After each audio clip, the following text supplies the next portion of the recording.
everyone, and welcome to the Atomic Cinema Experiment. I am Peter, and joining me for this episode 76 is Tara. Greetings, citizens. This is a science fiction movie podcast. We get together, we watch a movie, we get together, we talk about it. Usually, a sci-fi movie, as the previous description would apply. And on this episode, we're actually doing a follow-up movie to something we've already done. If you go back to like the teens or the early 20s, not that they're numbered on YouTube admittedly, but if you check the podcast feed, they're all numbered. We did Primer, which is obviously a very infamous cult movie about time travel, made for almost no money and is very confusing, and we had a good chat about that.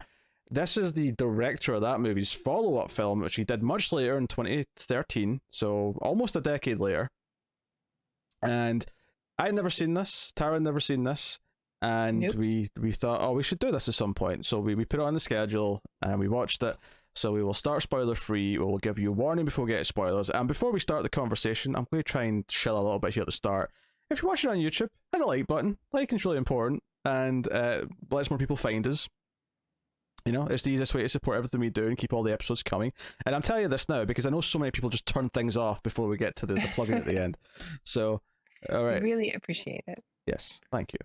So, what is Upstream Color? Well, luckily for us, Tara knows exactly what this movie's about, understood it completely, and has essentially written a thesis in advance to tell us all about it. So, Tara, why don't you tell us the spoiler-free premise of Upstream Color? Yeah, I think I have it written down somewhere. A man and woman are drawn together, entangled in the life cycle of an ageless organism. Obviously. For those of you who are not looking at the IMDb page right now, that is literally the synopsis on IMDb that Tara just read out. I am going to need some help with this one. It's not a straightforward movie, right? Let's get that out of the way. This is not a film. I want to say kind of like Primer, but it's actually not. This is the weird thing: is that they're both confusing movies to a point, but they're both confusing in very different ways. Which, to the director's credit, to Shane Carruth's credit, I don't feel like they are the. Even though I can sense the same directorial style, the way he likes to do montages and narration do feel very kind of similar between the two films. But this film's also ultra cheap. It's not quite as ultra cheap as Primer was, but it was still made for less than $100,000, which is still, for a movie, dirt cheap. It's nothing. And this one looks more like a movie than the first one did. So credit. Definitely. Where credit is due on that front. So, yeah, I mean, I guess spoiler free in terms of just giving a premise. Yeah, it is kind of a ethereal romance with the sort of science fiction twist to it, and I guess the opening plot of the movie is that a woman is essentially drugged with a parasite of sorts that leads to I'll call it a state of hypnosis, which leads to her livelihood being robbed from her. And the film then kind of explores the aftermath of that and the effect that it has on her life and a connection she still has with the parasite that is explored throughout the film. And I feel like that is about as much as I can really say without going into spoiler territory, because by that point I need to start kind of really explaining in depth kind of where the film goes and how it gets from A to B to C to D to somewhere up in that higher part of the alphabet, because it goes a long way. There's a lot of letters of the alphabet in this one. So, yeah. Yeah, so we'll leave it there. We'll give our general impressions, and we'll go into plots and spoilers and whatnot. But, Tara, Mm-hmm. well, what's your feelings on Upstream Color? Did you like it? No. I did not like it. I'll say, okay. I sort of had a bad day, and I watched this film, and this film is very alienating. I feel like it's like the first part is actually really compelling, and I was very into it, and then it just goes into like bizarre world, and I've read over the synopsis of the plot, and Yeah, I remember watching all the scenes that I was reading, but it wasn't like there's no like overarching like theme to the film that I can go, oh, that's why I watched it. That's the story they wanted to tell. It's nonsense to me. It's pretentious nonsense. I don't like it. Well, that is about as hot a take as you can get when I asked that question at the start of the show. So, um, and I'm not even sure because I know how I feel, and I'm going to tell you what I feel in like about 30 seconds. I don't know what's the best thing for the show at this point. Is the best thing that I disagree with you, so we can have a debate about it? Is the best thing that I agree, so you don't want to kill me by the end of this? Look, the people who know us and have subscribed to the channel and watch us every week like us because we're just us. We're honest to them. Don't do what's best for the show. Just go with your gut. Okay, all right. I'll take that as a go with whatever I feel. That's always going to be best. Yeah. Okay.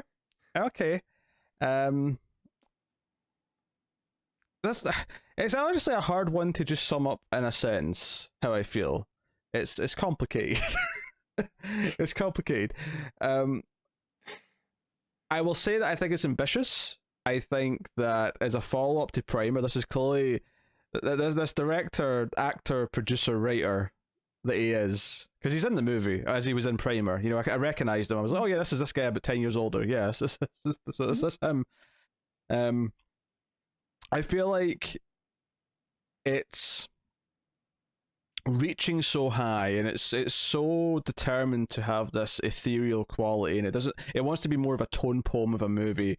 It's an art house film. There's no getting around that. This is a straight up art house movie, and if you hate the phrase art house movie, you're going to despise this with every fiber of your being. Run in the opposite direction, because it is not for you. Because you will essentially come. And Tara. I'm not saying Tara doesn't like art house movies, because I know that Tara does like some art house movies, but you will say what Tara just said. You will say it's pretentious. You will say it's pretentious dreck, and you will hate it, and you will wish ill upon the creators, and you'll wish ill upon anyone who tries to tell you otherwise. Which is where I say I quite liked it, and so. But I'm a pretentious kind of guy, all right? Oh yes. What's that mean? What do you mean? Oh yes. How dare you? Okay. Oh, I mean, maybe you can help me, get through this and explain things to me, because I'm sure there are a lot of people who have seen this film who want to like it. The thing, when you watch Primer, like Primer makes you want to better yourself so you can, rise up to the level of the movie that it is. It does. Like it says, okay, this is a lot of math and it's probably all right. So work harder, be better, and then you can like this movie, and then you can understand this film. This movie is it's nothing. This movie is just like, I'm going to create art for art's sake. I mean, how can you like this and say Alphaville is like Godard is like not worthy of your time anymore? Like, oh, you're pulling out the Godard comparison in the first like 10 minutes of this. Are you crazy, woman? What? I have to start off by defending my opinion on Godard? Are you? Look, I mean, at least Alphaville had like a theme. This has themes. We'll talk about themes. You want themes? I've got themes for you. I've got themes. I've got my shady coat in a back alley. I'll be like, I've got themes for sale. No tax. I don't like it. I don't like it. It's like the beginning is really strong, and like there's this constant like music that's playing that's so like it's going for atmosphere and tone, and it just comes off as just like monotonous and overdone, and the constant cutting and the editing is just like, oh, we're here, but we're also there, and then we're this too. Like we're all part of this cycle. I don't like it. I won't say I hate it. I almost did there. I don't hate it. And Okay. I watched it on a bad day. I was in a bad mood, and this movie, it's just, it's not for me. It's like staring at a white canvas painting and someone's telling you it's art, and you're going, I just see white. Okay. I feel like I am instantly the villain for the rest of this review now, given that description. Okay, something you said there about Primer. I was going to jump in and make a point, but there was no stopping you. So, so you said Primer was like the math. Like I felt the math was probably right, and you bought into it. I'm going to say that Primer is to math what this movie is to poetry. You hate poetry. No. Oh, wait, when have I ever said I hate poetry? You did when we talked about Alphaville. Did I? I don't remember that. Because the computer talks in poetic verse. Oh, well, I hate people talking in poetry like pretentious douchebags. That's different. Okay. But people filming in poetic verse, oh, that's art now. Okay. I like the language of cinema, editing, music, the way shots are framed, the cutting, all those things that you're sitting there rolling your eyes at. Yeah. I mean, everybody likes those things. That's how we go to the movies. This is not a good example of that. This is an example of what happens when you do too much of it. Like there's too much editing, there's too much music. What the hell are the pigs about? Like, all right, hold on. You're jumping ahead. Right? Why are they recording all the sounds? Damn it, Tara. Okay, you have a lot of explaining to do. Okay, sure, right. I'm going to have to be able to, finish a thought occasionally before you jump in with the "it's pretentious garbage. How dare you?" speech. Okay. I love how 2 minutes ago you're like, I'm not going to say I hate it, and then I start to make a point like, I hate it. Why is all the cutting? What's with all the music? I hate it. This is your chance. Okay. Go ahead. All right. It's so welcoming when you phrase it that way, with that tone. For the audio listeners, I'm about to turn this off. Okay.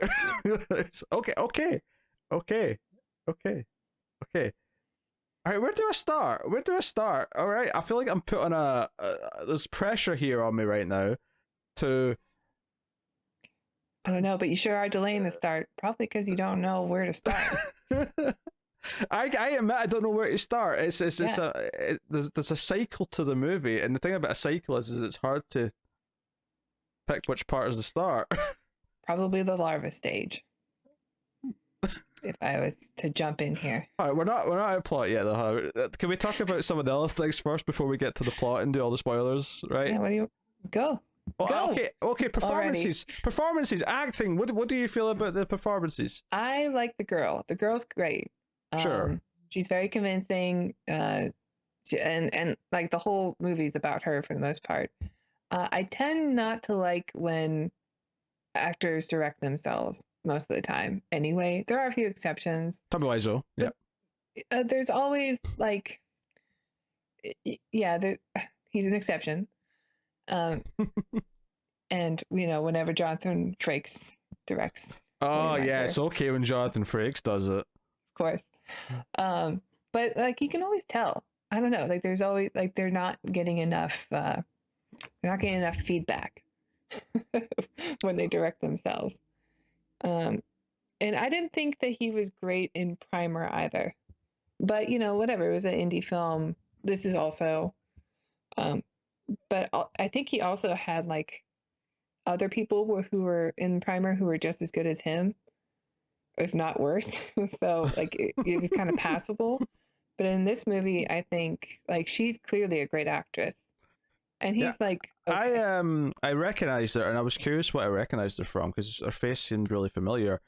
And I was looking through, and she was in the Pet Sematary remake, which is like, oh god, is that what I know her from? And it's not actually. I mean, I did see that, but.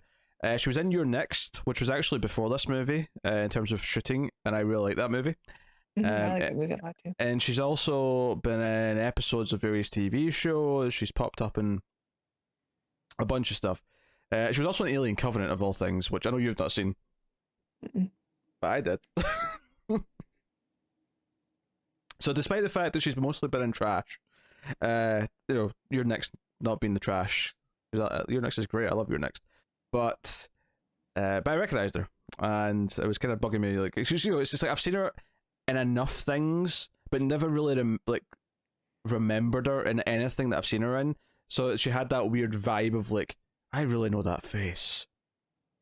And it's because she's been in like 4 or 5 things that I've seen. So, but no, she's an actress we're talking about, for the record, is Amy Seimetz. I believe you say that, or Seimetz maybe. But she is she's good. No, I agree. I don't necessarily have a problem with his acting. I think, I mean, he's not going to necessarily win any awards, but I think he comes across in a very natural way in the type of movie he's making. Like, I think if you put him in a movie that had like a lot of big actors in it, it would really suffer and he'd really stick out. I think in his tone poem style of directing, he kind of fits in these like short sound bites, which is kind of what he has to perform in.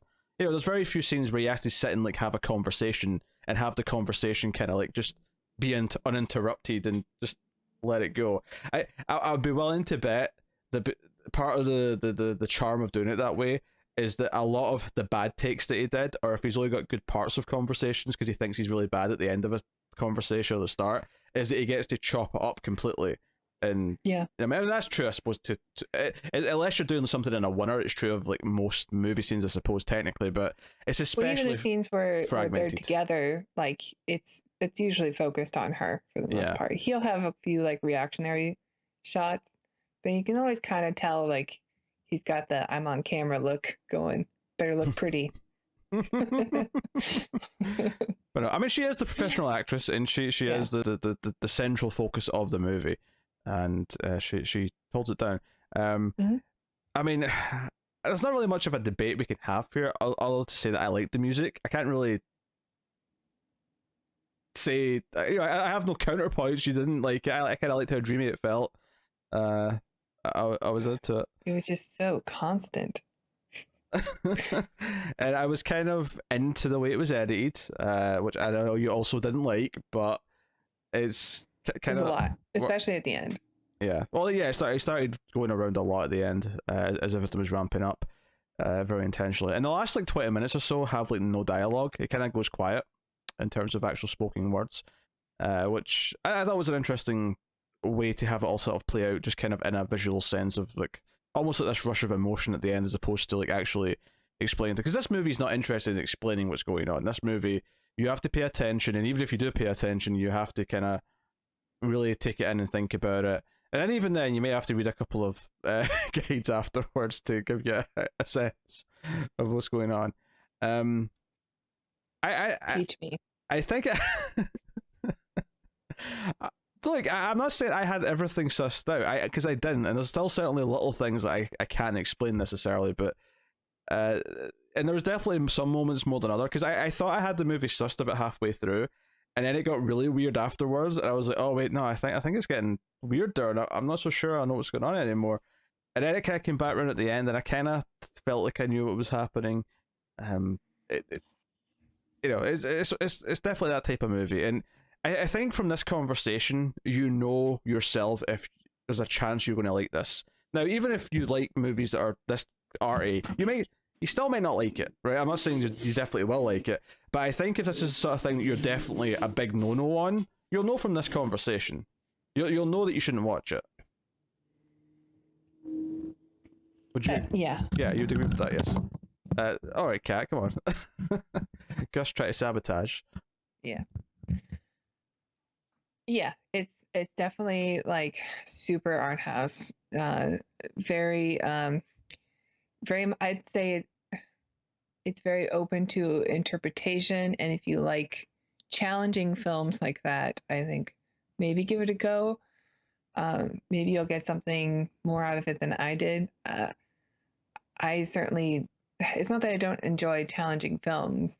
Like I do when movies like give me something thought-provoking, and it's like I'm able to come out of that somewhat enlightened, even if I'm still a bit confused by it. But this film doesn't give me anything like that. And if I'm as I'm trying to like figure it out from the beginning, I'm really into the start of the film, and it's just as bizarre.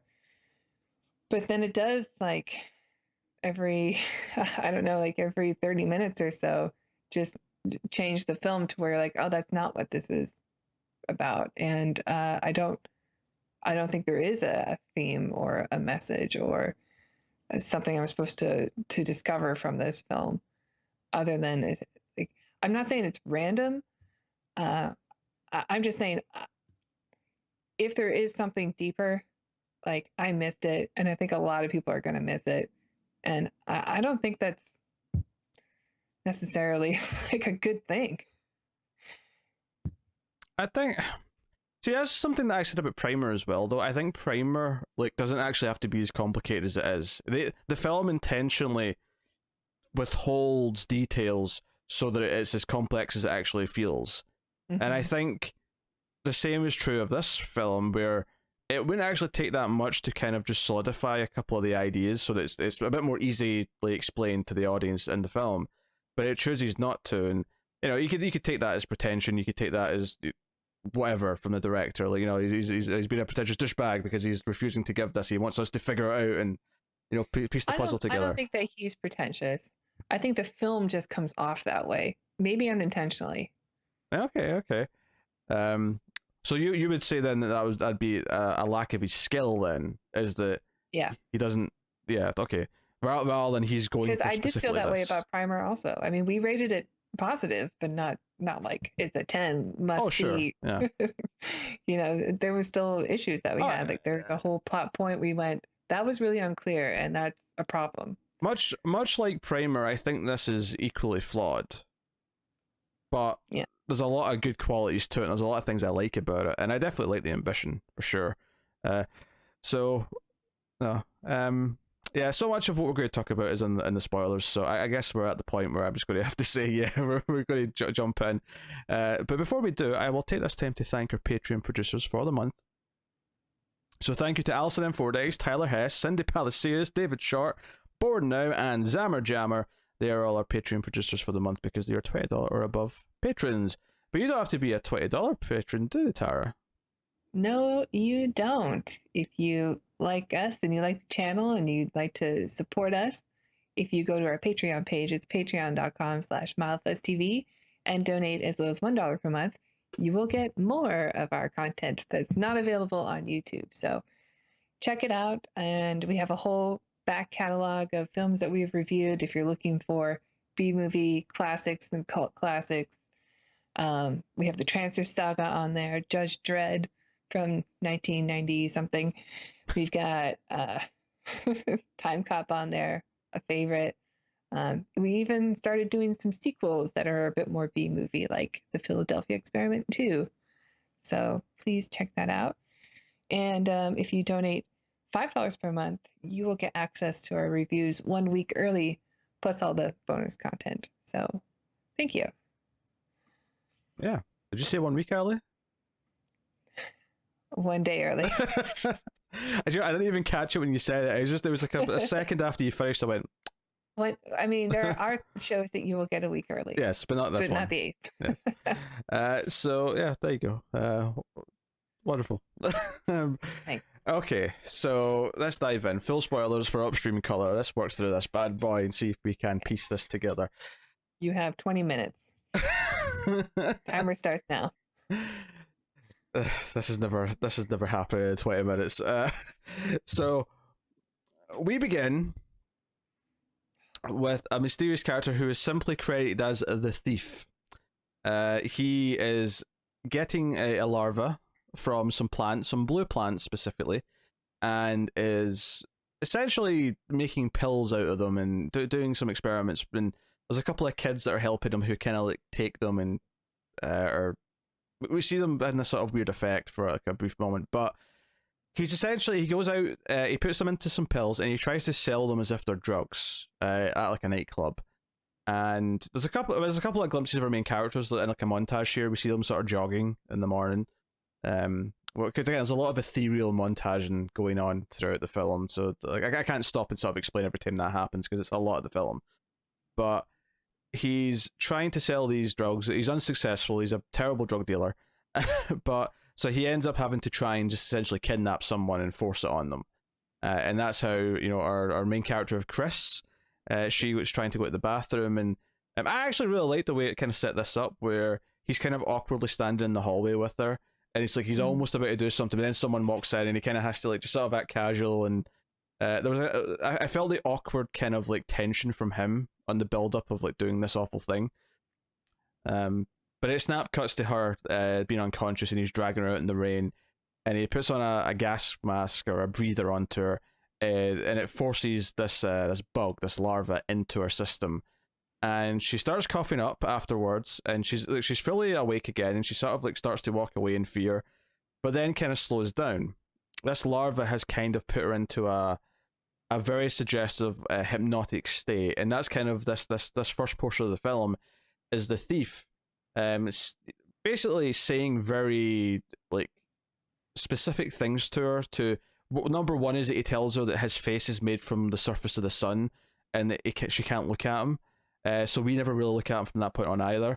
And it was a wonderful effect in the lighting here, where they actually sort of like release more light onto her face as he says this. So as she turns away, you can see like a brighter light hitting her face, as if to almost suggest that that's really happening. But it's just to kind of like show what she's perceiving, because he's told her this and she's now believing him. But he makes her like this. What was the book again? Walden. Walden, yeah. He wants her to read this Walden book and sort of write it all down, like sort of transcribe it all essentially. And he also does this thing with the water. He's like, this drink of water will be the best thing you've ever drank. He's not letting her eat, and says that you have to do this with the coins and you have to do this part of the book. And every time you do another section, you can take another drink of the water, and it's the most refreshing thing you've ever had. So she's straight up hypnotized, and he does this for like a full day or two, or whatever it is, to break her down. And then she's at the point, and actually this is where I love the performance, because he comes in with the phone and says, okay, you can stop doing that now. And he's like, oh, there's some bad people on the phone, they've kidnapped your mother. And they need money, or they're going to hurt her, or whatever. And there's a lot of moment in her delivery here, which I loved, where she just sort of goes, oh no. And it's this perfect delivery of her being hypnotized and sort of both underselling it because she's hypnotized and doesn't really understand, but also like genuine concern. Yeah, I thought that was really good. But basically this is all a ruse for her to like empty her bank accounts, her mortgage, the rare coins she has hidden away, all that stuff. He just robs her of everything. This is all this is. It's just him robbing. He's just doing all this so she'll give up everything she owns to him. And then he just leaves. He doesn't care. Like, once he's got emptied her bank accounts and all the rest of it, he just leaves. And she gorges herself in the fridge. She kind of regains who she is and notices that there's bugs like crawling inside of her. And that's where the movie kind of gets weird. There's a lot of stuff in this section actually that I thought was really interesting from a visual perspective. At one point, before she's regained who she is, she's sitting like just like with a spoon eating ice in front of a painting. Yeah, in her apartment. Like cereal. Yeah, all this stuff. I enjoyed every bit of this. Yeah, this was wonderful. Like everything with her, kind of like hearing these suggestions, the way he was describing stuff. Because at this point in the film, watching her destroy her life. Yeah, because at this point in the film, you like, okay, this sounds like hypnosis and just like stuff to like get her to do certain things, but part of you's thinking, I don't know what this movie is. Some of this could be true. Maybe he really is got the face of the sun. I don't know. I don't know how weird this movie's going to get. That's true. Yeah, I just assumed that it was some sort of parasitic effect of having the bug inside her, and like him just saying, yeah, we were just getting glimpses of what she was experiencing as best as I could, like the dimmer switch on the light going up when he says he has the face of his son. Yeah, it's all very, very compelling, the whole scene, and it goes on for quite a while. It's very well directed. Yeah, it's like the first 15 minutes or so. And then once she kind of sees stuff crawling under her skin, she tries to cut them out with a knife, and she can't do it. And this is where the other sort of third-party characters introduced, the sampler, which is credited as. and he kind of lures her to his little like tent and like RV with a speaker, which is emitting a specific sound, which presumably attracts anyone who's got this parasite in them. And we go through this process where he makes her drink certain stuff, and and it seems helpful at first, right? Everything he's doing seems like he's doing this to save her and get rid of the parasite. And he gives her a transfusion to a pig. This pig takes the parasite from her.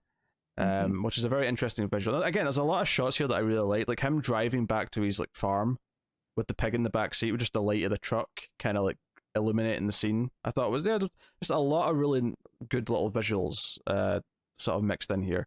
Mm-hmm. And of course, I'm just describing things so far because so far there's just so much to like kind of explain, because when we get to kind of what the movie's really going to be doing with all this stuff, because it's already weird, right? The fact that she's lured out by this noise to this guy who has a procedure, because at this point I'm thinking, wait, in this world, is this like common knowledge? Is he going around helping people that have got this parasite? What's going on? Like, yeah. But then once she actually wakes up in her car and she has no memory of not only the event of like all of her life being taken from her and the thief, but even of the sampler, even of the procedure to remove them, she has no memory of it, and she's confused. There's like a great scene where she goes back to her house, and in fact, there's two great scenes where she goes back to her house, because the second time after she's woken up in the car and she's got her memory back from before everything, but she doesn't remember any of the thief or the sampler, where she runs into her house, sees like some blood stains and like the aftermath of everything that's been there, and she just runs to the phone and then runs out the house with the phone because she's scared to be in her house and wants to call the police, but she can't remember anything, so she just doesn't do it. She has nothing to tell them. That's wonderful. But then the other scene that's really good is before she ends up in her car having forgotten everything, is there's a sort of like a ethereal scene when she's just come back from having it removed from her, and this is one of these little moments where it makes more sense later, but she's walking through her house and there's lots of random people just around, and it's not paying attention to her, just with their backs to her, like all around her house, almost like they're ghosts, almost, right? That's kind of what it feels like. But it does actually make sense later. Believe it or not, there's actually context for this. And this is as the pig is, because again, there's all this ethereal music playing as the pig is presented to the pigsty, and the farm as it meets up with other pigs. Spoiler alert! We're already in spoilers, but I'm just from later. All these people around her in the house are all the other pigs, or more specifically, all of the other people who have had parasites in them that have been transfused to these pigs. All these pigs are linked up with people who've had parasites. Yes, the movie's weird. I acknowledge this. Yep. The movie's weird. All right, I'm not pretending otherwise. Hey, if you're trying to, bring empathy to animals that are, confined for their entire lives inside of a pen and have their babies taken away, like, I could be into that. This movie is so pro-vegan. Like, it so is. Those pigs are cute. So is. But from here, she loses her job because she's just been missing for like a week. This is how long this has all lasted. And she then tries to buy groceries and can't because she's got no money in her bank account, and tries to argue that she never signed this money out, she never did any of this, but they have security camera footage of her being there, of her signing these things, and she just doesn't understand it.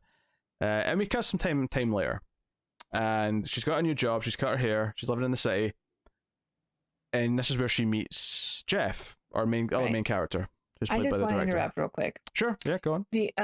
Because that first opening of the film, the first paragraph that you just went through, is very good and very compelling. But my one complaint is that the guy who plays the thief looks an awful lot like Jeff.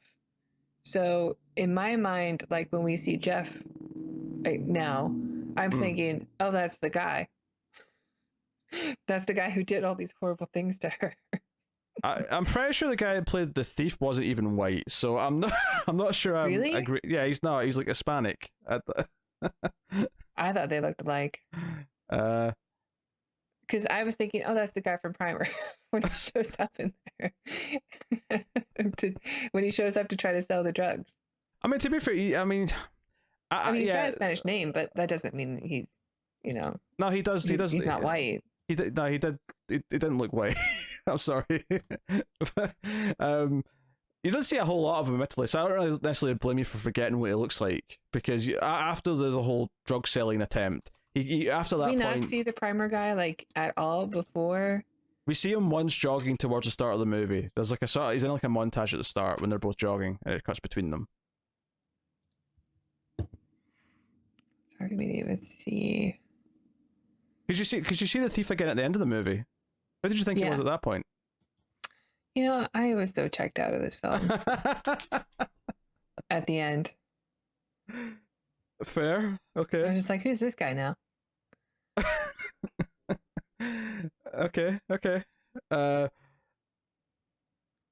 mean, I realized it before we started talking that they were not the same character. And I'm like, okay, I need to rethink this. But it's still like, I don't know. They looked a lot alike. They looked enough alike to me that it threw me off. Like maybe I was trying to recollect the people from Primer, and I thought the guy who plays the thief looked enough like that guy to where I just went, oh, same guy.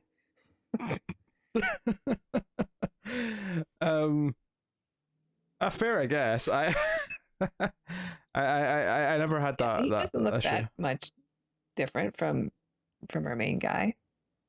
I don't have them in front of me, but I was never confused by them. Okay, well,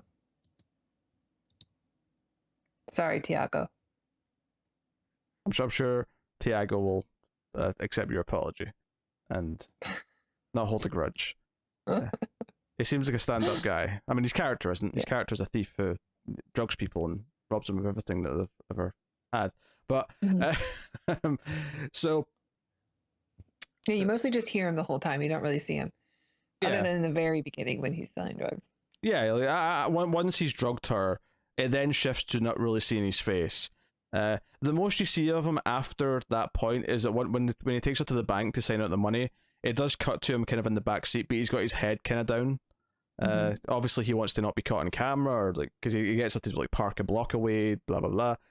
So that's the first portion of the movie. Then we sort of jump ahead, and we're introduced to Jeff, and Jeff and Chris just kind of meet on the train while they're commuting, and they have like the weirdest, like they do kind of have chemistry, but it's kind of the weirdest non-romantic, like romantic kickoff like I've ever seen, where they both seem so miserable around each other, but they're both kind of like she's essentially giving him her number at one point, and it's sort of saying, oh, this is for work because I work for a printing company now, and he's like, well, I don't really want anything printed, but I'm going to call you.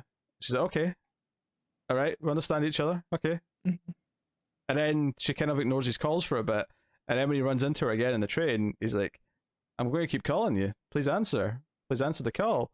And I'm like, borderline stalkery at this point, admittedly, but but then she does, and it's kind of this weird, like, reluctant, but there is this kind of attraction, which actually comes from the fact that the pigs that they're now connected to, that they gave transfusion to, because this is it's kind of like hinted at and revealed throughout the film that he's also went through this, that there's something in his backstory which he doesn't, because much like her, he doesn't remember what happened to him.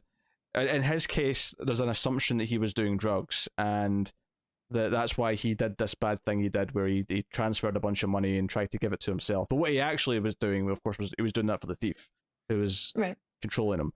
But basically, the two pigs had already had sex, and that gave like the humans, Chris and Jeff, this attraction to each other because they're connected to these two pigs who have. I mean, do pigs fall in love? I mean, this movie seems to imply so. Sure, they're sentient beings. Why not? Yeah. So they love belly rubs. I know that. That is insight that you just can't expect from someone. So, Tara's here for the belly rub pig insights. So that's part of the film. It actually introduces it cuts to the sampler and kind of introduces one of the big main mechanics of the film. Is that the sampler? The reason why it's called the sampler is because he records sounds, samples, and he makes music out of them. And we get like a montage of him making sounds, in various locations. Like he drops like rocks down like a metal tubing, and he sort of records it, and he sort of speeds it up and ups the pitch, lowers the pitch, and we get all these weird sounds coming out of it. And he, does a few different things like that. He has like bricks fall down at one point, and he gets like the sound of that, and blah blah blah. Yep. For more information, you should check out the movie Blowout. Brian De Palma. That's a good movie. It's a good movie. I will vouch for that movie. And he goes back to his pig farm, and when he goes into the pigsty, he walks around with his hands out, almost like do you think of Bruce Willis in Unbreakable when he's got his hands out? It's kind of like that. I was thinking Gladiator. Oh sure, yeah, with the field, yeah. I can almost hear the "No We Are Free" music playing in my head as he's walking through the pigs. But he basically starts like all these pigs obviously have been connected to a human being, where the human beings had a parasite, and he's did this transfusion, and the pigs are connected to them. And as he sort of touches or goes near specific pigs, we see like various scenes of him essentially being there as like an observer in the lives of whoever this pig's connected to. So we see him, go to a random guy in a car, and it's like he's sitting in the passenger seat. He's behind this woman who's window shopping. It's like he can just go in. And it was kind of like, okay, so he not only does he sample sounds for music, he is also sampling people in the sense that he has them all in these pigs. And Tara hates that sentence. She hates that I've said that. It's not something that I jump to. Like, I assume, like, okay, all these people that they're showing are also, like, had the same parasite and are now in pigs. But I didn't really get the sense that he had a connection to the people in any other way than that. Like, he could somehow sense the people and what they're doing. Yeah, he was kind of going into their lives and witnessing them. He could feel and sense what they're going through. By watching the pigs, like he can actually see what's happening, or is it like a telekinesis thing? It's kind of up to you how literal he sees these things, or if is he just feeling it like an empath. Like it's kind of, I think it's open to what extent it is. But the film clearly represents him standing in the scenes with the people. Like that's what we see as an observer. Yeah, he's actually literally observing in the visuals of the film. So what does he represent? Like a puppet master, or like an artist? Well, think of it less of what he represents. So that's maybe a valid line of thinking to go down. I wasn't necessarily thinking of it in those terms. It's more about what he is plot-wise for the movie. So he's this character who's playing God, right? And he's kind of exploiting the people in a different way to the thief. Because I don't think the thief and the sampler are aware of each other, or at least on any level where they're working together, or one's doing this so the other one can benefit from it later. I don't think there's any connection between them. I think they're completely separate entities that are just at different parts of this parasite's life cycle. Because we see later on, of course, that it eventually goes back into flowers, which is clue where it's going back again to whoever's selling the flowers, which leads back to the thief. There's a cycle to this. But the movie's about free will. The movie's about free will and escaping or achieving free will. And Tara's rolling her eyes out because she's not buying this at all. That's what the third act is. It's them achieving their free will. Yeah, okay. Free will from their pig life. Got it. Is it not about like a return back to nature? Because that's what like the Walden Pond is about, or the Walden book that they read about. It's about like an idyllic farmhouse and home, and like just constant descriptions of nature and beauty. Like, I've not read it, so I can't really relate like what the book is to the movie with any great sense.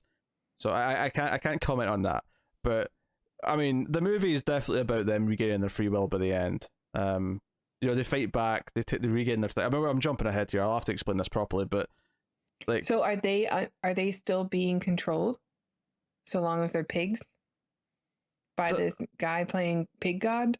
They're not being controlled so much, but they're being manipulated and exploited. Like he's kind of, because you see it later on. There's a section of the film later on where there's like a man whose wife has been taken to the hospital, and there's a scene where he not only observes the events of what's happened with this guy and his wife, because the wife's been taken to the hospital, he seems to also see into what the guy's thinking the entire time, because the guy's in the hospital and he's like replaying the morning in his head, because they have this fight when he's on his way out the door, and it's the same conversation over and over again, but every time it's a little bit different.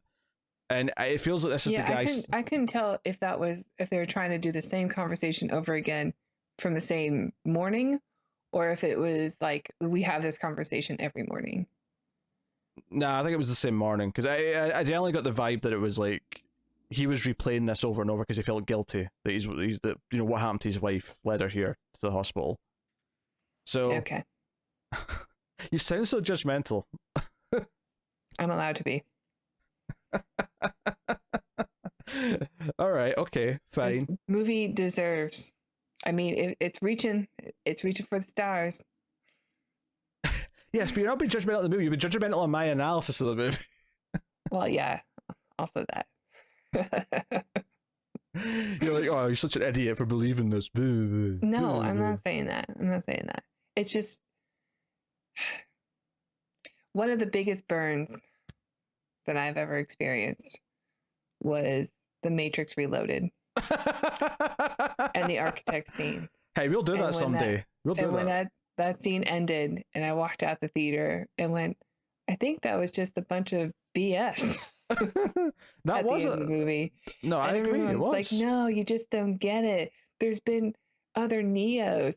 He's the sixth one. Or like, yeah, I heard that part, but what about all the rest of the 15 minutes of just garbage?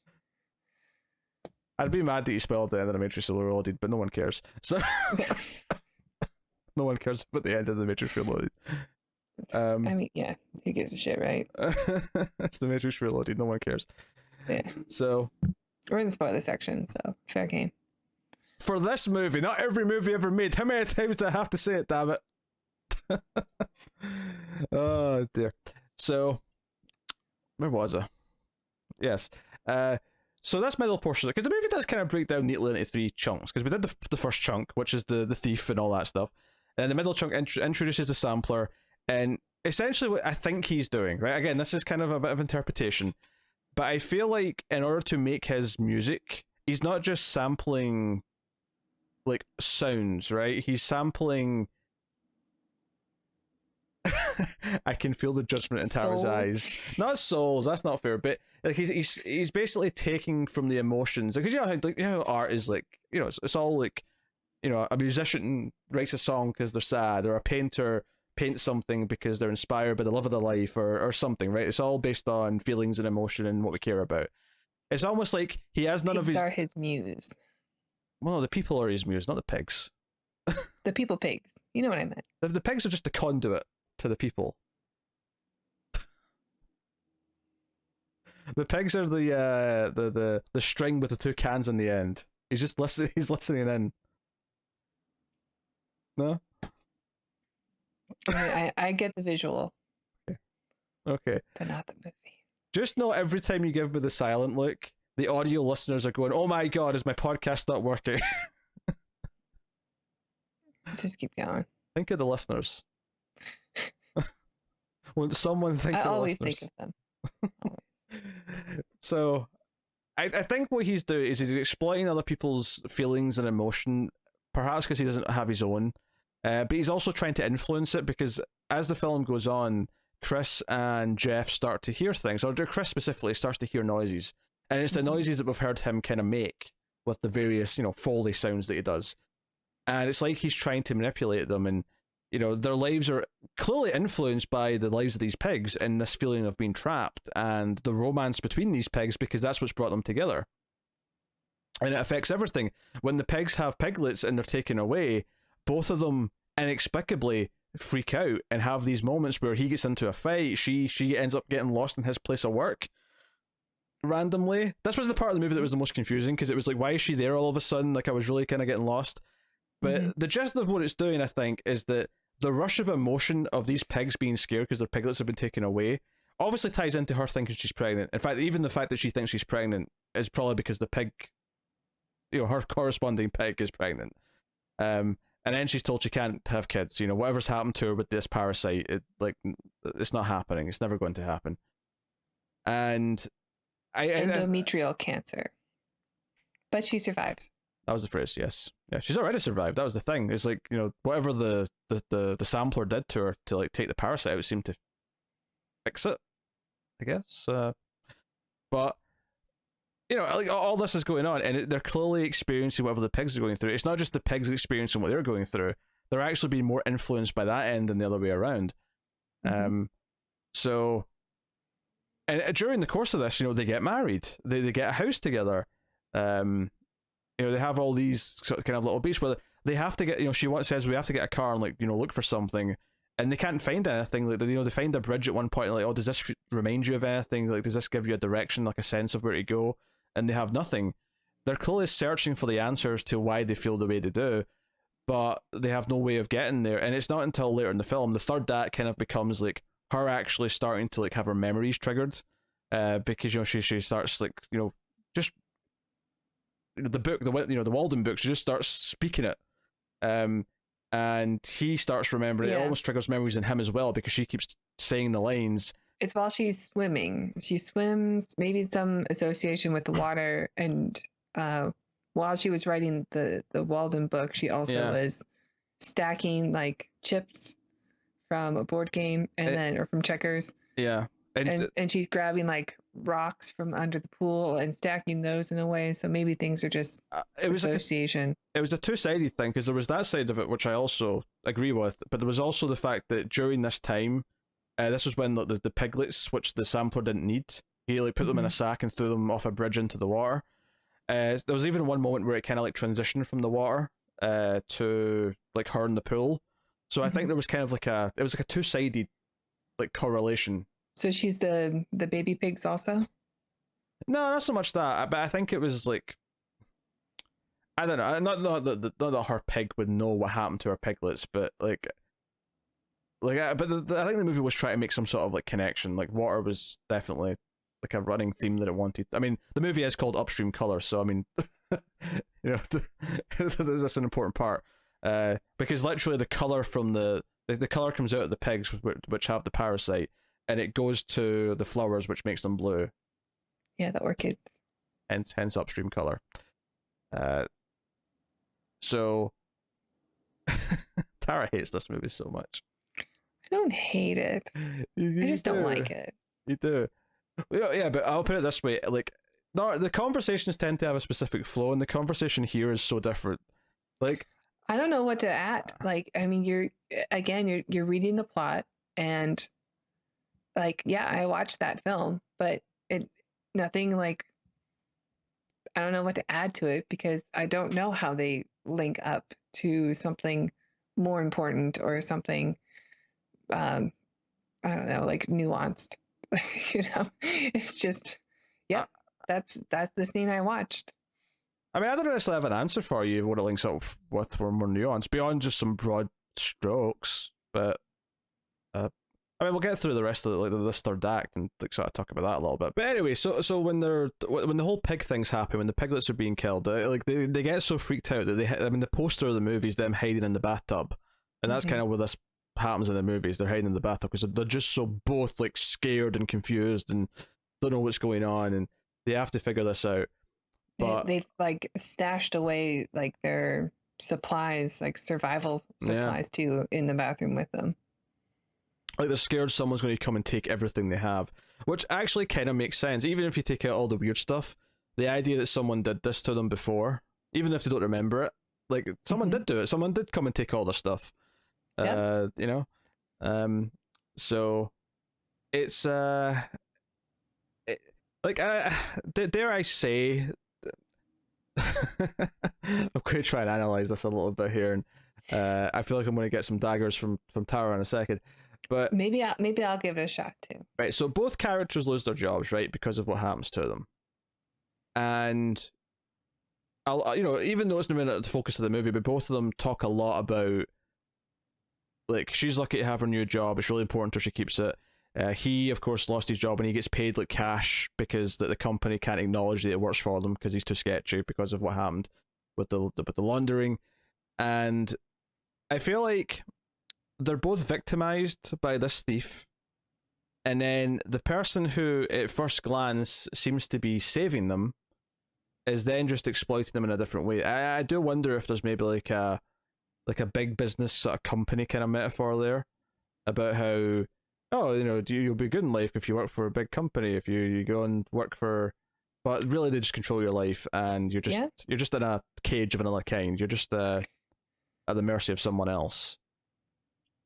I mean, maybe that's what this allegory started off as, but it sort of goes. I don't know. It's a bit incoherent if you ask me, but it's. If anything, I think it's closer to animal exploitation, since they are directly using pigs, a domesticated farm animal, livestock animal, who are like, who you could say like, are born into a system that they have no idea they're a part of, and are exploited for resources, and people that they feel they trust betray them, take away everything. They do take away the babies, and yeah, this nice man who comes to feed them every day. Like, oh, we can trust him. He feeds us. Oh no, wait, my babies. You know, that's sums up their life. Yeah. Yeah. Okay. That's all I got. There was. It was just talking about it there. There's so much imagery of them being escorted from their jobs. It happens twice. It happens with her when she loses her job in the first place.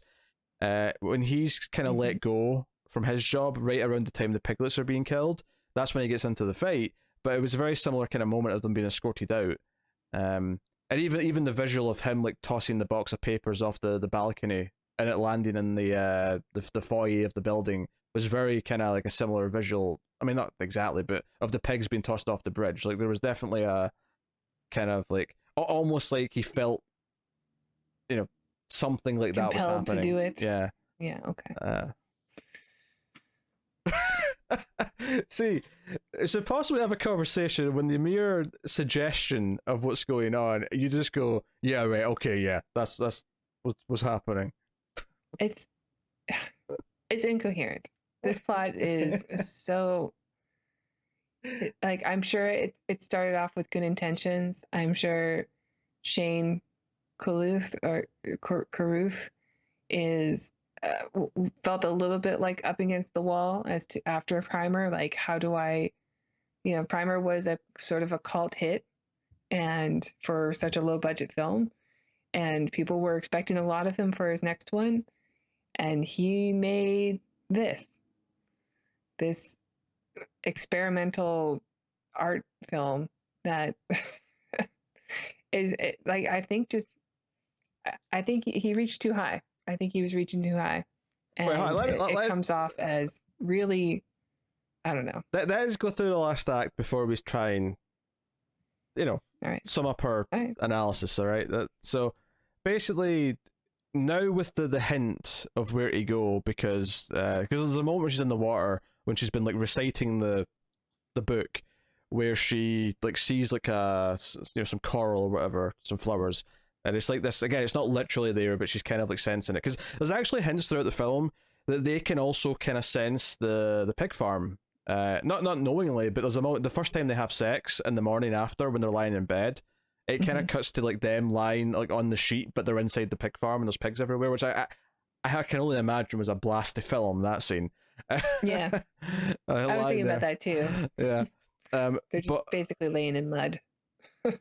But then, so this time they go again in the car and they go looking, but this time she actually has a sense of where to go. She's hearing the noise of the electricity pole where the sampler works. She's hearing these things, and they get like the name of his company off his mailbox.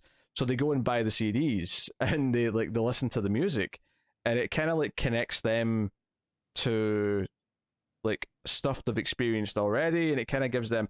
In fact, one of my favorite moments in the film is they kind of lure him into a trap, and this is all happening in silence. Like once we get to this point in the movie, there's no dialogue of any kind, and there's a point where he's sitting down. Jeff, that is, sitting down to eat, and he's like, it's like they're just pretending they're at his workplace, but they're not. They're actually somewhere else, and the sampler comes in, and the sampler seemingly has not really been able to like look at them, and because I think the implication earlier on is when he gets rid of the piglets, part of the reason why he does that is because he's been having trouble connecting to the Jeff and the Chris pigs, maybe because they've been like connected, they're like united, right? Maybe that gives them like some sort of barrier. Maybe. Tara hates everything I'm saying right now. I can see it in her eyes. But let me finish. Just let me finish. Right. So and that's why he's so determined to kill the piglets, to try and like break that bond. So he finally gets in, and he comes in and he sees, Jeff sitting there, and he sits down next to him. And then in comes Chris, and she sits down next to Jeff. Did you not enjoy the moment where she looks straight at him, where she looks at the sampler in the eye to let him know that she can see him? No. No, I really like that moment. I didn't know what was happening. I was into it. Like, I seriously, the editing and the constant cutting, I was just like, okay, so are they on the farm? Are they at this office? Is he having a heart attack? Is she shooting him? Like, I don't know what was happening. Well, that's just kind of the point, though. It's meant to be kind of like you're not really sure what exactly is happening until it comes together at the end. Like, it's pretty clear she has shot him. Like, I like how it reveals it, because we see him inside this sort of like fake world. Like, he sort of clutches his chest and like sort of sits down, and then it cuts to the real world, and she's on the farm and she shot him. But he's done that before she pulls the trigger, because we see her shoot him. Well, she's already pulled the trigger at least once, but that's the point. I missed it. You didn't miss anything. You don't see the first gunshot. Yeah, but for me, I wasn't like, oh, she's shot him. Well, no, that's the point, is you don't know it until it cuts to her on the farm and you realize what she's just done. But I didn't know it after either. Well, I can't explain that part. But the movie clearly told me that, right? It told me by showing the way. Clearly, right. Well, no, because you have nothing in this movie is clear. I thought this was pretty clear, because it cuts to the farm and it's like she's holding a gun and you're like, oh, she shot him. That's why he clutched his chest. No. What do you mean? No, the editing is so mismatched, and it's too much editing. Like there's too much going on, and you're right. It is like a silent film this entire time. So like, I don't need to have. Can I just say I just disagree here. I just disagree with this point, because obviously. Well, no, but I feel like I need to say that though, because you just say no as if I'm wrong, and I'm like, no, I disagree with this. I'm not. I guess all I'm saying is that I'm not yielding. Okay, you can make your point, but I'm not yielding. Damn it. I know. Okay, just so we're clear, there's no yielding happening. Got it. There is no yielding. There will be no yielding of any kind. Mark my words. I think the editing is just, they were too spliced happy with the editing here. Like, there's just too much going on, and it just made it so that it was incomprehensible what was happening here. No, by this time of the film, I was just like, I don't know what I'm watching anymore. This is the thing, though, is I like the middle. I like the back chunk of the film way more than the middle. I loved the build up to this moment, because as they were listening to the music and they were starting to sense things, it was like they were kind of like reverse engineering what he does, and they were kind of like that's how they were becoming more self-aware, is because they were starting to like sort of like establish the connection from their end. And the excitement of realizing glad you got that something out of this, and the excitement of realizing that is what made it so enthralling. So I really liked the end of the movie. So I can't. This is probably why we have such differing opinions. But for me, like, all of it kind of fell into place for the most part at the end, where I understood what was happening and it all clicked together, and that felt exciting. No, I missed it. This movie lost me like somewhere in the middle, and it never got me back. Like, honestly, and maybe I just kind of accepted that it never would, and therefore I wasn't open enough to it. But I was staring at the screen, wanting to connect to something. No, I would never say it lost me in the middle. I will agree the middle slows down a bit, though. It does. When it gets to their courtship, it does feel like it's a little bit plodding. It's not as exciting as the opening. It's not as exciting as the ending. But it's. Yeah, go on. I don't know, and I just felt it was. I felt very alienated by the film, like the film was telling me that I wasn't good enough for it, and I got that from Primer also, but I understood why. It's physics, and I'm just not at that level. But here, here it's just being an asshole. Okay. Look, I am like I said this between parts, right? And Tara will probably be delighted. I'll admit that it's a little pretentious, right? I'm not going to sit here and say that it isn't going for that. Okay, it is. It totally is. But I don't. I think there's like someone much smarter than me can sit down and try and like analyze exactly what this story represents in terms of trying to like tie it into the real world, but I'm not so sure for the enjoyment of the film you actually need to. I guess is where I disagree with Tara here, because I don't necessarily feel I need to kind of say, okay, why is it this? But because by the end of the movie, I understood the cycle of the parasite. I understood that the characters were gaining their free will by like killing the sampler. Although it did occur to me afterwards actually that do you think that she's aware that this isn't the thief? Does she think that Sampler's the person who like took everything from her? Because he didn't. That wasn't him. Because she doesn't even know this. No, the I thief did not exists. think that at all. It never crossed my mind once, actually. Well, yeah, because everything she's connecting to from the sounds and like the memories, it's all coming from the Sampler and what he's kind of like sending their way through this connection. The thief actually, because we cut to the thief at the end, basically because the cycle's broken and there's no more piglets going into the river. There's no more flowers blooming with this. Well, they bloom. They just don't bloom with the blue color. Well, that's what I mean. Like, the flowers are literally blooming, but I mean they're not blooming with the parasite. So there's no cycle anymore. He can't hypnotize people the way he was and steal from them. So that's a real big positive that they've solved without really realizing it. Or, well, it's not so much they don't realize it; they just don't realize that there was another person doing it.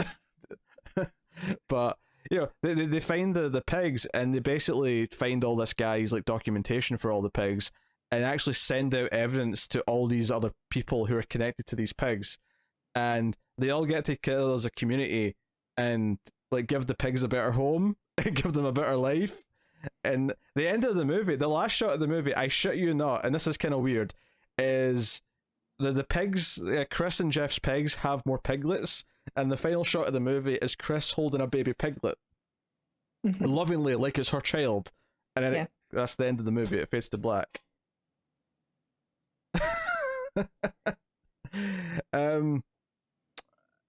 It's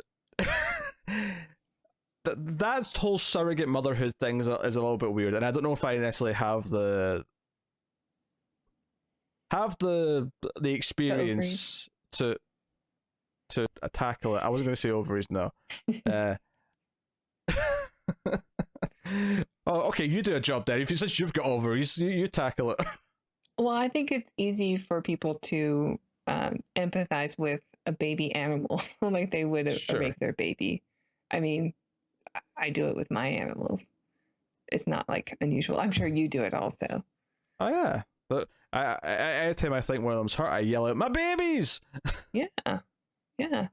Well, I talk to my dog and my kitty cat like I would a baby human all the time, and I know they don't understand at least 90% of what I'm saying, but they understand little bits of it to where they react appropriately, and it allows me to keep the communication going.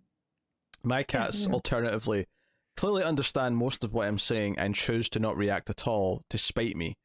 Because they're cats. I would have played with that little piglet the same way that she was, just because I love little baby animals. Yeah, but there's more to it than this. This is like her surrogate daughter. Yeah, I understand. She's like, oh, this is my baby. Like, more so than we would with our pets. This is a deeper connection in a bizarre way. It is a cute pig, though. I mean, maybe you read into this at the end, like this idea of, like, basically revealing to everyone who's actually, I don't know, a prisoner, that what their life is, and giving them the empowerment to sort of break free of that. That's something. About free will, right? It is about free will. That's literally what they do at the end, is they take their free will back. Yep. And you say it in such a judgmental way. Yep. Do you know what? It's I'm going to criticize Tara here because Tara does have this thing where if she does not agree with the analysis of like a point in a story, you know, in a movie, um, if she deems it to be something that it wasn't intended by the creators, she'll poo-poo it and say that wasn't intentional, go away, and just not entertain the idea. that is not true. So do we have had many a conversation off podcast where you have just went, they didn't intend that. That wasn't Well, a yeah, thing. I do agree with that, but that doesn't mean that you can't translate it any way you want. I don't need. Look, I don't mind if something isn't spelled out to me. Things are open to interpretation. I think that can be a fun challenge, and I think movies should be praised when they do it right. I don't think this does it right, and I don't think it should be praised for it being just a confusing, incomprehensible nonsense of editing. I don't think it's that incomprehensible by the time you get to the end, though. It's not.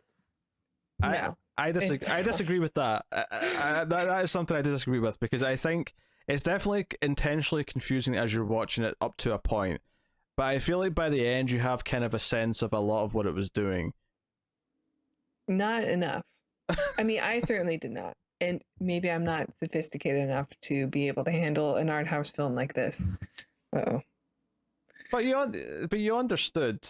Like, you got the gist of the plot, though. You got what they were doing there, and like Yeah, but the end of the film, I was lost. I mean, I understood the parts with the pigs, sure. like, but the part with the Stampler, like his whole purpose and reason for being there, like, I don't know. I mean, I still don't know. Reason for being there's a whole other conversation, but I just thought he was interesting. I liked his whole shtick. I was fascinated as he was being introduced. In fact, one of my favorite sequences in the film is him taking his samples and then sort of the reveal of what he can do with the pigs, which is a really weird sentence out of context, but Yeah, and even in the context of the film. Like I thought that stuff was fascinating. See, as it was cutting around with him, and he was like next to all these people who'd be because at this point I wasn't necessarily seeing him as a villain per se. I actually thought this was still like he was taking care of all these pigs that through no fault of their own were connected to these people and just had to be taken care of. It wasn't until obviously by the time he was throwing piglets off the bridge that I was like, okay, he's not so nice. he's a little bit less caring than that, and you know he's kind of playing God essentially to his heart's content. He's manipulating people's emotions for his own maybe not entertainment but for his own benefit. So does he represent the 1%? I wasn't going to go there, but I mean Is this an allegory? Like, if he's playing God, he's the puppet master, the one that's willing all these people. Is he an allegory for God? Is he an allegory for the, I don't know, invisible hand? Is he an allegory for the, I don't know, corporations? Or what is he? Well, let's analyze it from both perspectives then. Okay, option A, he just straight up represents God, right? The characters in this movie decide not to follow his plan, and they break free from it, and say that we do not just subscribe to what you intend for us, and we have free will, right? That's if he represents God. If he represents corporations or the 1% or whatever way you want to phrase it, then, and maybe that lines up with the idea of like him and the thief being different things, where the thief just takes, whereas the sampler, like, sort of makes money. No, I don't know if he makes money. Well, I mean, the actual money's irrelevant. More just that he kind of like just takes parts, and sort of like almost under the pretense that he's not doing anything wrong, but ultimately all of it's for his gain. You know it.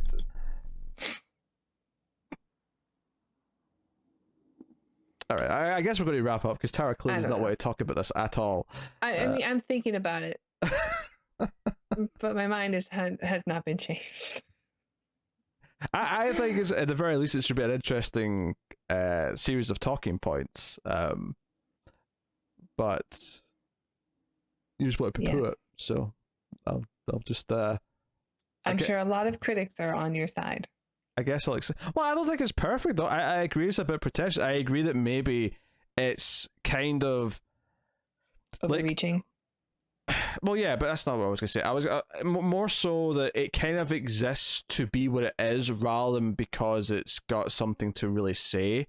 It's just like it's almost like he wanted to do his ethereal art house, tone poem of a movie, and what's in it exists to create that feeling, but doesn't necessarily have some greater thing to say beyond that. Which is maybe what you're complaining about when you say that it doesn't have you keep saying why is this and why is this that, because that's what the story of the movie is. But it's not like an exploration of like humanity to me or anything, like the way Under the Skin was or something, or even like the end of 2001 where it's just a bunch of special effects and it's not really telling you what's happening. You're just sort of like interpreting what you want from it. Let me pose something, right? So one of the things we didn't mention is that halfway through the movie, when they're talking about their childhoods, they start to get confused and they're mixing up their own childhoods, where they both claim to have like this story with the same memories. This kid trying to drown them in a pool. They both claim that that's their childhood story. And they're getting angry at each other because they're both like, no, that's my story. No, that's my story. So what if through the manipulation from them just to sort of serve the purpose they're supposed to serve, this idea of like is all kind of blowing together because we're not like individual people or something like that. There's something there to go with that kind of thing. No. I don't understand that. I thought maybe that was just some type of like side effect of the parasite, because they're all connected to that same type of parasite. Well, hold on. You're jumping between complaints here, because on the one hand you want to know what the meaning of the story is, and then on the other hand, I'm saying I don't think that's it. I think you're reaching. No. Let me finish. On the one hand, you're complaining that you don't know what the point of the story is and what it actually means in the real sense of the world, right? And what it means for humans and whatever it's trying to say about things. But then when I bring up that and say, okay, let's ponder that, your complaint is, your assumption is like, well, I thought that was a side effect of the thing. So you're talking about it in terms of the plot. You're not talking about you're not talking about it in the same sense that we're talking about the other things you're complaining about. Okay. I think that you are reaching for a connection here that isn't there. How am I reaching? I'm posing a question just for the sake of talking about it. Yeah, and I'm saying I don't think that's what it's saying at all. What's saying what? What did I even say? I don't know. This whole movie is that. That's like on the poster in my. No, but you're saying I'm reaching for something. What is this about? No, but you said Tara, you're saying I'm reaching for something. I never actually said anything. I just posed like, what if this is doing something? And you just said, no, you're reaching for something. I'm not reaching for anything. I posed it. I asked you the question. Jesus Christ. This movie sucks. I don't recommend it. Oh my God.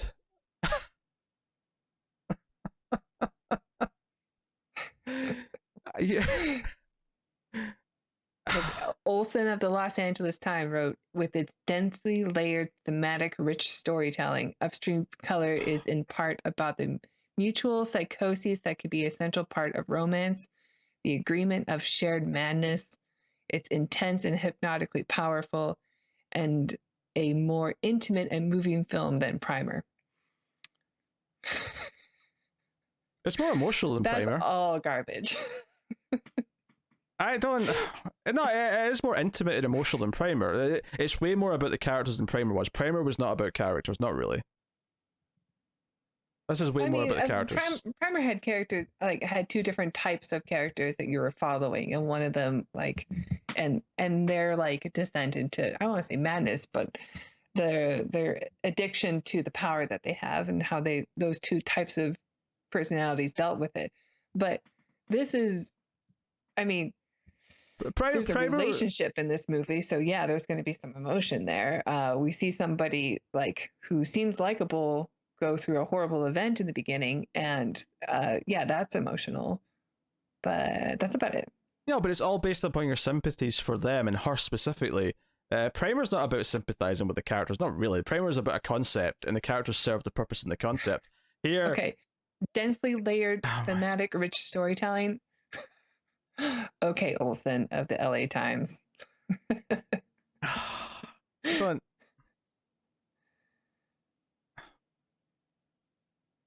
There's no point of talking about this. I think these are just people who just. You're going to make fun of you've decided how much you hate this in your head already, and anything I try and do, you're just going to make fun of it. So there's no point.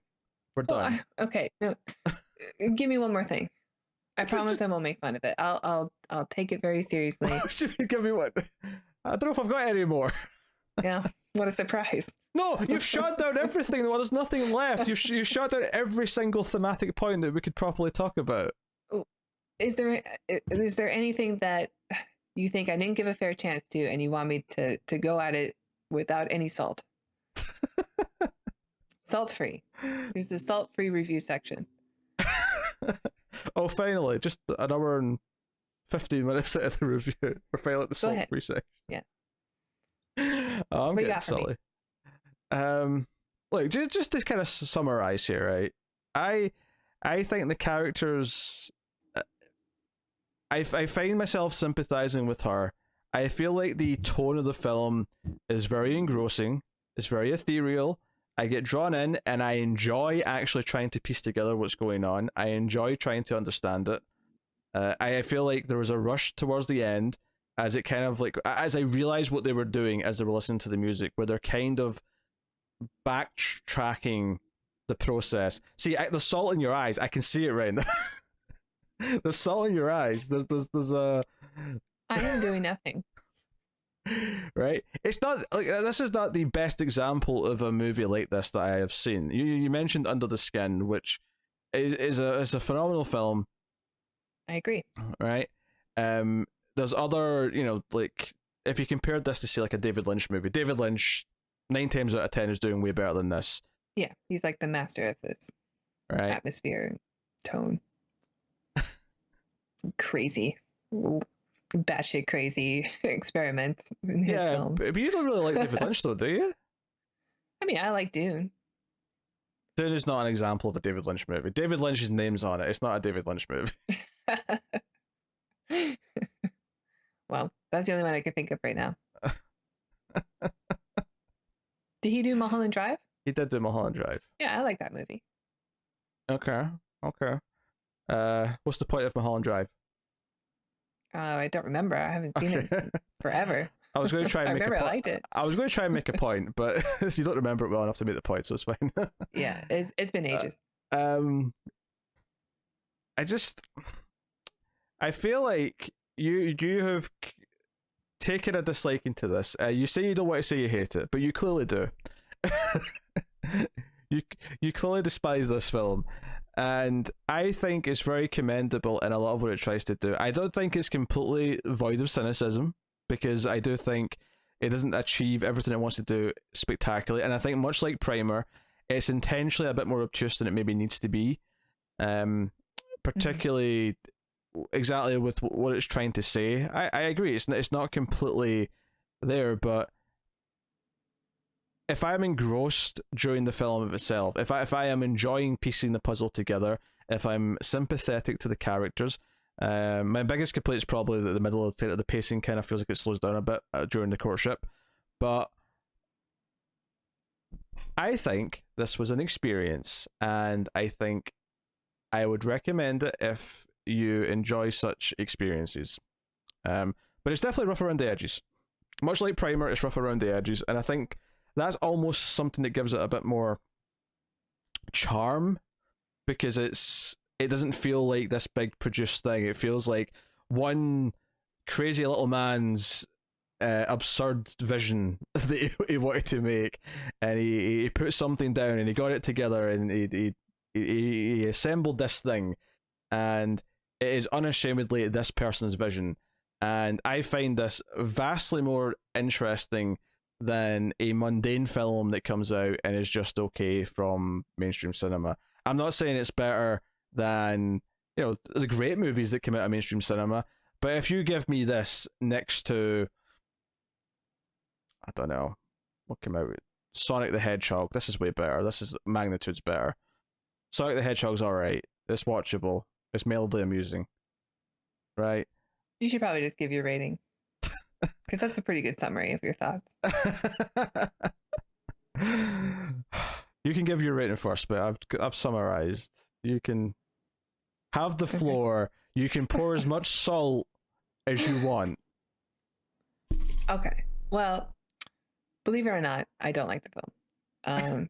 I don't hate it. I just think that it's overreaching. I think that I I do think Shane Carruth is an interesting filmmaker. I think the movie looks beautiful. Like I really did enjoy the cinematography of it. I didn't love all the music in it. I found it to be a bit monotonous, and it was just it was too much. It was overpowering, even with and the extreme editing that was being done was too much. I was very engrossed in the beginning of the film, where I was really into just what was happening, the puzzle, figuring things out, who this character was, what she was going through, the more like science fiction element in the beginning of the parasite. I was really into that, and then there's a turn in the film where the movie was going. I couldn't keep up, and maybe I'm just not at the level of the film, but I think the movie was ambitious and experimental, and I think it missed the mark. So I'm gonna give it a 3.5. This is Revenge for Sphere. Hey, that's a good movie. No, it's not. This is Revenge for Sphere, and you know it. I love how This is not personal. I love how your Sphere is this like crappy mainstream like big stars mess. Okay. And my equivalent to that is this little low budget art house pretentious indie film. It's just it sums us up perfectly, is all I'm trying to say. Okay. Hey, I like these types of films. I think this one just missed the mark. Like I liked Tetsuo the Iron Man. That was a crazy batshit ride. That was fun and experimental, and maybe there wasn't even any real meanings that I could take from it, but man, what a ride. And I enjoy lots of like art house films and things that aren't, holding your hand when you watch it. I just I really think that this one thinks it's more layered and deeper, but it's actually quite shallow. I'm on the Rotten Tomatoes page right now because I was just, and this is not about me saying, hey, critics are like on my side. Oh, like, I'm sure they love it. That's not what I'm trying to do. I'm just looking for some blurbs here that kind of maybe this one kind of gives my feelings. Clearly, the film is. This is from Michael Atkinson at Sight and Sound, just for the record. I want to credit who I'm quoting here. Clearly, the film is intended as a tactile experience of poetic ideas of modern disconnection and biophysical insecurity and existential doubt, and the clarity of these of these anxieties is bruising and stunning. Okay, it got a little bit pretentious as he went on there. But that first part I quite like, the tactile experience of poetic ideas rather than a traditional narrative. I like that phrase, right? And that can go either way. Sometimes I can see a film that tries to do this and is like a mess. But I would not say this one is a mess.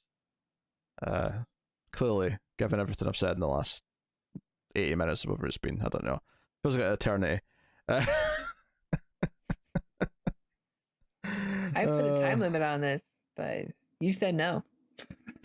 Tara said before we started, let's cap this one at 20 minutes, shall we? And I said, why? And she says, because I don't want to talk about this movie. Or something to that effect.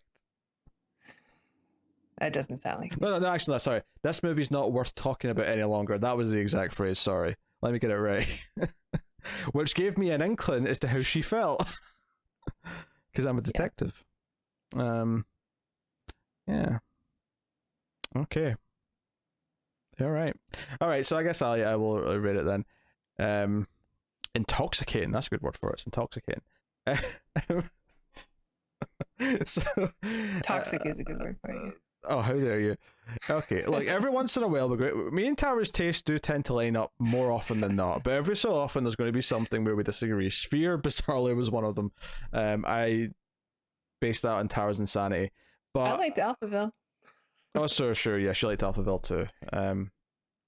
But I am not a Godard guy. But clearly I like this a lot more than you did, and I'm going to rate it as such.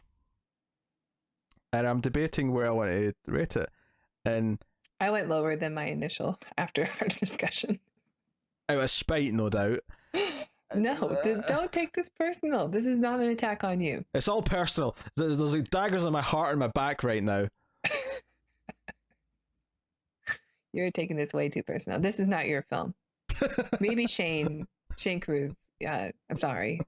I know you'll do better next time, and I think you have made another film, so maybe we'll watch it. I'll need a break though. Dear. All right, what's your rating? Yes, my rating. Honestly, I was debating this. I was thinking about it after I watched it, because I was honest, and this next sentence is going to upset you. I was genuinely sort of trying to figure out in my mind if I liked this more or less than Primer, and because I think they're both achieving different things. I think they're both going for different things, despite the fact that I can see some directorial similarities and aesthetic similarities between them. This definitely looks better. I think it's a directorial piece. It's a much stronger film. I feel like a much stronger sense of style. It looks better. I actually quite like the editing. So all those qualities I think are stronger than Primer. Primer's core idea is like so, like, just, yeah, we can pull this off. We can pull this off and just do it. And you kind of admire it for that. And this is kind of like, even though it's still ridiculously cheap by movie standards and all the rest of it, just by its nature, it feels a bit more pretentious because it's someone who's doing a second movie. Even though they're still operating on a budget that most people have, or most big directors probably had way more of for the first movie, and never mind the second one. So if I'm rating it, I am going to give it 7.5. Okay. That sounds so bad. I think we gave Primer like a 6.5 or a 7 or something. I want to say it was more like an 8 or 7.5, but we can actually... Because I remember we had a lot of discussion about the actual direction of the film. Like, the story was really fun, like a fun puzzle, and very strong, like, in the science fiction side of it.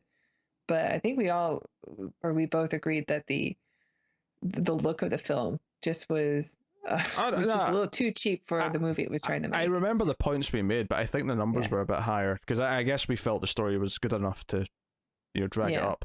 Okay. That said, though, you can just go back and check that review and see which number what it was. Yeah. So the proof is there. It's on the record. That was a fun review, anyway. It was. I was drawing diagrams and everything, which wasn't as frequent as I thought it was going to be. There was only really one diagram to draw, but it is what it is. Yeah, I think I remember it being kind of a fail. Yes. I spent a lot of time setting that up to make sure I could do it, and then it was like pointless. But hey, you know what? Sometimes you have to try the wacky stuff and see what sticks. Shane would agree with that. He definitely would. Yes. Okay, so I have been, attacked for the last 90 minutes. This is not an attack on you. You need to stop taking this so personal. I'm not taking the criticism of the movie personally. It was more that every time I tried to, like, talk about anything in it, you just immediately went, "Oh, no," and rolled your eyes. That does sound like me. I agree. The evidence is literally minutes before us. I hope people who listen to our review have watched the film, and please tell me what you think of this movie. Please.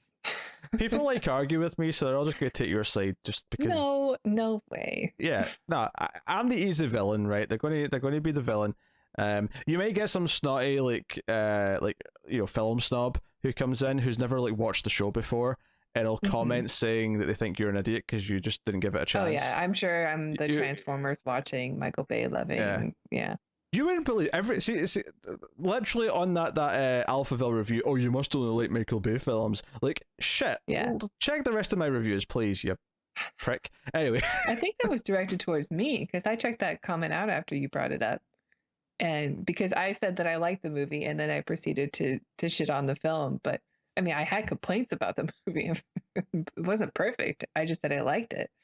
I thought it was about me, but I mean, sure. If you want to take the hit, you can have it. I'll take it for you. I'll take the bullet. Either way, I find the argument annoying. But oh sure, yeah. So, yeah, Yeah, there you go. That's that's Upstream Color. If you made it this far on the episode on YouTube specifically, please do type the word pretentious into the comments. Not that I'm saying it is more than a little bit. It's a little pretentious. There's going to be a lot of pretentious comments. That could be a double meaning because they could both be actually pretentious and have the word pretentious in them. Because we've asked for it. I have to make Tara do our pose for the thumbnail.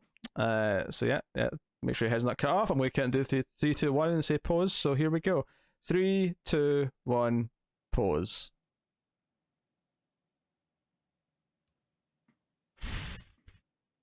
There you go. Yeah. Okay. So. What, you want something more exciting? No, that's fine. That's fine. I wasn't sure how much salt you were going to get into that look, and it was refrained. I got a 3.5 amount of salt. Yeah, 3.5 tons. Not great, not terrible. That's 3.6. Come on now. I know, so close. So close. So close. That's why I should have rated it. 3.6. Yeah. So until it's coming next time, which I believe is the film Cosmos we're doing next. So we're doing another low budget movie, but the Peter film. Okay, true. But I didn't know what this was going to be like before we watched it. That's true. I was actually looking forward to this film. Yeah, I'm looking forward to Cosmos. It's not low budget, but it's not like I don't think it's an art housey film. It's more of a two people with a camera saying we can do it kind of film. Yeah, so that's right. I'm excited to see what they can do. So we'll watch that. A really cheap film on and I say that lovingly. It's a really cheap, really low budget movie on Amazon Prime. So we're going to check that out for the next episode. So look forward to that. So yeah, as we said at the start, please do liking is important on the YouTubes. Helps us out a lot, and more people will find us that way. As is rating the podcast on your Apple Podcasts or wherever you get your podcasts from. You can support us financially at Patreon, as we said at the start, or not start, in the middle. I said it earlier. It was happening. Tara did a whole bit.